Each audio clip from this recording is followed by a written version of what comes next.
This is great having you here, Aija, to talk about your book and how it all began. Could you just take us from the beginning to where you are now, and how this book came about? Sure. So when I was 8 years old, I was living in New York and I was being really badly bullied.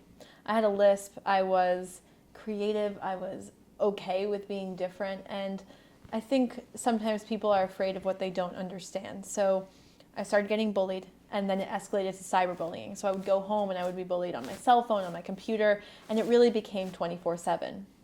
When I was 14, I got to move to California, and I thought this was my new beginning and everything would be okay, but it wasn't. And I started getting cyberbullied again by the people that I went to school with in New York. When I was 15, a girl that I had never met dressed up as me for Halloween, and she wore a sign around her neck with my name on it. And in that moment, it was my most difficult moment, but it was also the moment when I decided that I was going to do something about this, and I wasn't going to let other kids suffer the way that I had suffered. So I wrote a screenplay about bullying that won the Santa Barbara International Film Festival, and after that, I realized there had to be something more that I could do to reach more kids, and I started writing this book, and I self-published it a year ago. Scholastic bought it, as well as publishers in 6 other foreign countries. And now I'm speaking at schools across the country. My book's in the curriculum in many schools, and I'm just trying to get my word out there that we can stop bullying, and together we have to join this movement to not let it happen at the frequency it is happening at. Great, thank you. The next question has 4 parts to it. Okay. And we'll go through each one. Sure. Regarding bullying, what advice would you give to teachers?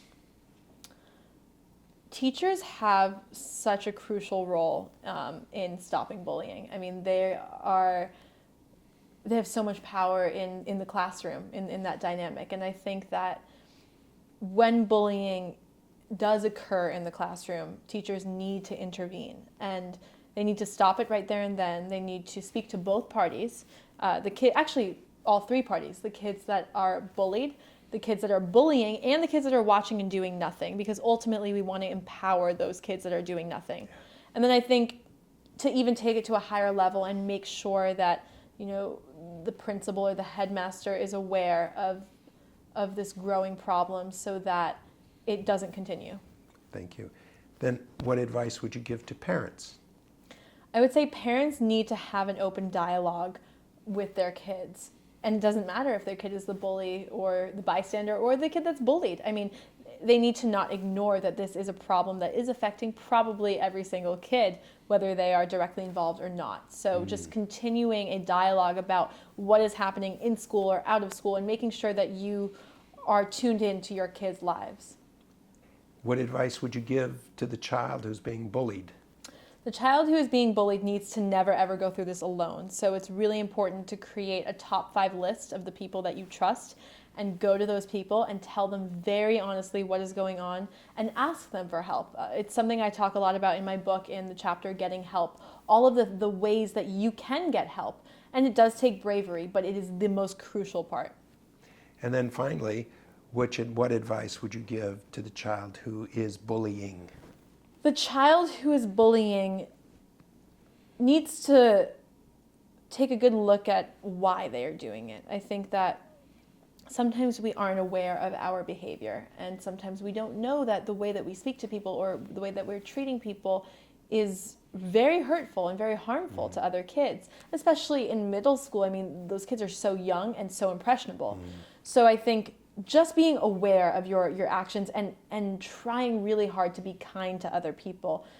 Little gestures of kindness, like asking someone how their day is, can really change a kid who's being bullied. It can change their world.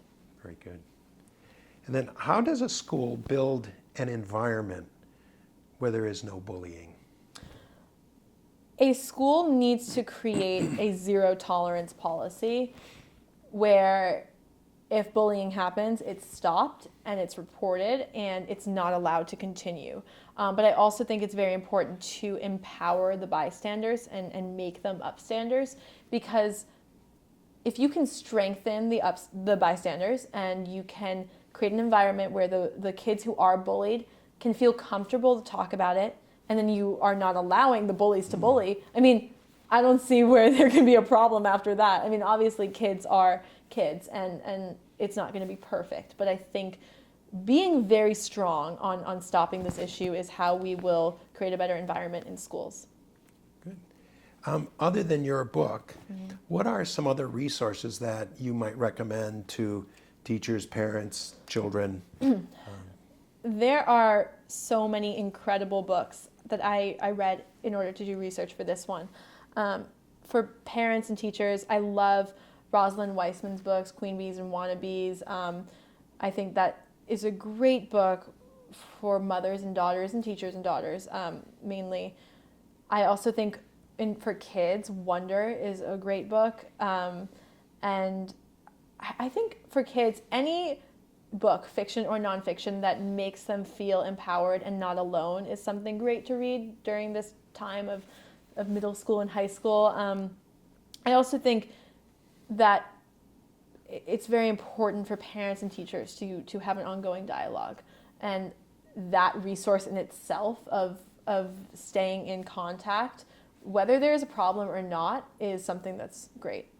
Any particular videos or movies that parents and kids can watch together that are... That's a great point. I think there's a movie called Bully that the Weinstein Company made, which is a very intense and very sad film, but it's very powerful, and it shows how one town really turned around and took a stand against bullying after they had some tragedies. And I think that's an important film to watch, because you never know how someone is suffering inside, and it's important to never let bullying get to a level where it becomes harmful on another individual. And what age level would that be appropriate for as far as children watching? I would say probably 7th grade and up. Okay. I think. I'm not sure. Could you just give us a few words about the ever-present cyberbullying? Yes. Cyberbullying, I believe, is the most dangerous form of bullying because it's 24/7, it's often anonymous, and it really can be nonstop. And you'll never know if it's 300 people bullying you or if it's 2 or 3 people. And that's what's so painful, and that's what was such a painful thing that I had to kind of conquer, was this realization that, is the world against me, or who is doing this and why? So I think it's very important to tackle cyberbullying right off the bat. I always tell kids, if you feel like you're being cyberbullied, and I have little quizzes in my book that kind of show you if you are or aren't, then you need to take action. Document all of the accounts that happen, delete and report and block, and go semi-dark or go dark. Take a vacation from your social media, and just treat yourself like you are important and not worth any harassment or anything, because you are, and you have to be your own number one priority. Great.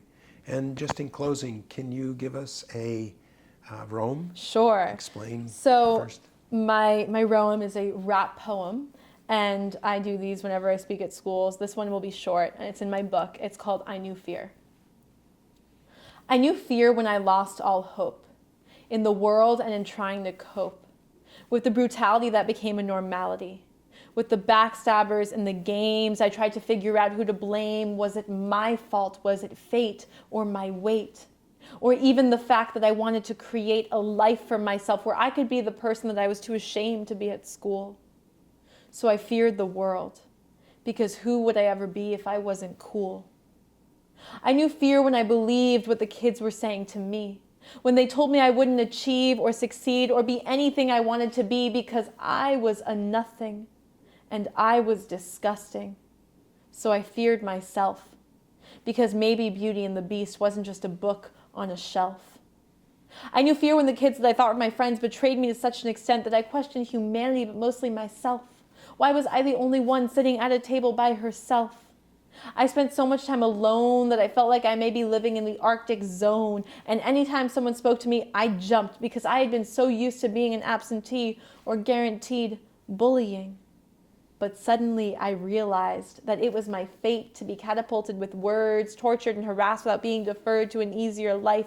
Even though it took many years to see the light at the end of the tunnel, I had to suffer to realize that I am tougher than who I thought I was. I am better than who they told me to be. And I am braver than I could ever see. Nice. Thank you.